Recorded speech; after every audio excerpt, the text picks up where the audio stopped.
রাজবাড়ীতে অস্বাস্থ্যকর নোংরা পরিবেশে মেয়াদ উত্তীর্ণ উৎপাদন, রং আর কেমিক্যাল দিয়ে তৈরি হচ্ছে ভেজাল আখের গুড়। প্রতিদিন 1.5 থেকে 200 মণ ভেজাল গুড় বাজারজাত করা হচ্ছে। মানবদেহের জন্য ক্ষতিকর এসব কারখানা বন্ধে প্রশাসন অভিযান পরিচালনা করলেও কমছে না দৌরাত্ম্য। বান্ডেল থাকলে প্রতি সেনমানিতে টাকা বাঁচবে।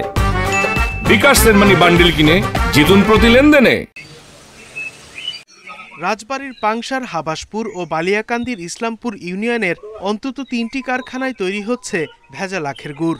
মেয়াদ উত্তীর্ণ গুড় চুলায় জাল দিয়ে তাতে মেশানো হয় ভারত থেকে গোখাদ্যের নামে আনা নিম্নমানের টিনজাত চিনি।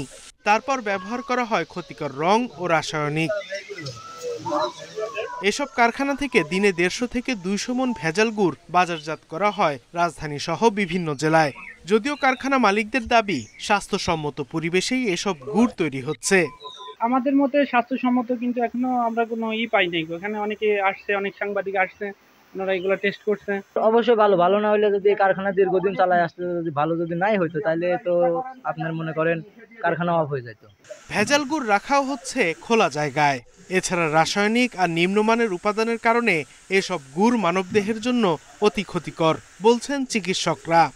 এরা আমাদের শরীরের বিভিন্ন অঙ্গ প্রত্যঙ্গ ক্ষতি করে। এর ভিতরে মূল অঙ্গ প্রত্যঙ্গের ভিতরে রয়েছে কিডনি এবং লিভার। আর আমরা যেহেতু মুখ দিয়ে খাই, সেক্ষেত্রে আমাদের গালের ভিতরে সমস্যা হতে, ঘা হতে পারে, এমনকি ক্যান্সার হতে পারে। প্রশাসন জেল জরিমানা করলেও কারখানা মালিকদের তৎপরতা বন্ধ হচ্ছে না। তারপরও অভিযান অব্যাহত থাকবে বলে জানিয়েছেন কর্মকর্তারা। আমরা তো বন্ধ করে দিয়ে আসি, ভেঙে দিয়ে আসি, তারপরে তাদেরকে আটক করলে তাদেরকে জেল জরিমানা দেওয়া হয়। এছাড়া তো অন্য কোনো ব্যবস্থা আর কি। ওরা আবার নতুন করে শুরু করতে হলে তখন আবার মামলা করতে হয়। ওরা নতুন স্টাইলে নতুনভাবে শুরু করে। ভেজাল কারখানা বন্ধে প্রশাসনের কঠোর পদক্ষেপ নেওয়ার দাবি স্থানীয়দের। Independent news.